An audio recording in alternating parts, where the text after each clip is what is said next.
Hey y'all, so what I'm getting ready to do now is I'm getting ready to cook some chicken wings, and I'm also going to cook some sausage and some red potatoes. Now I know that seems like that's a lot. It's basically it's basically like two meals in one, because what I'm going to do is I'm going to cut the sausage up and the potatoes and boil them together, and I'm going to bake the chicken wings. However, I knew I wanted to bake some chicken wings and I wanted some potatoes with it, but then I was like, I might as well cook it with the sausage. Then that way, say for instance, if I just want to eat potatoes and sausage together, I can. Or if I just want to grab me a couple of wings and snack on for a snack, I can. Or I can just eat it all together, the potatoes, sausage, and the wings. Because I know I wanted some potatoes with my wings, so I was like, I'm gonna just do it a 2-for-1 meal, or 2-and-2 meal, or however you want to call it. Okay guys, so now I'm getting ready to season my water for my potatoes. Even though the sausage is going to season the water, I still want extra seasoning.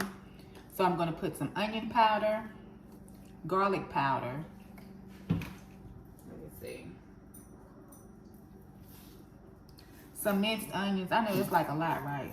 Princess, can you stop? Like, you forever be disrespectful when I'm recording.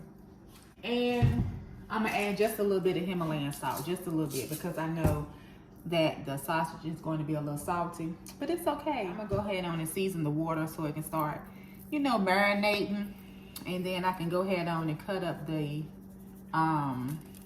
potatoes and put them in here, and cut up the sausages as well. So yeah, get that little water seasoned real good. You know what I mean?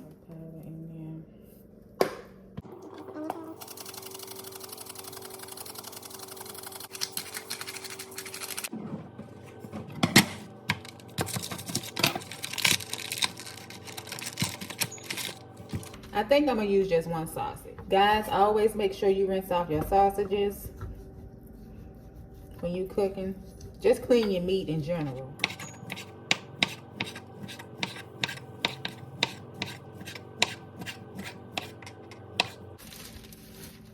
Y'all, I don't even know what happened to this potato, but it scared me. You know I'm gonna throw it away. I ain't no need in food with it.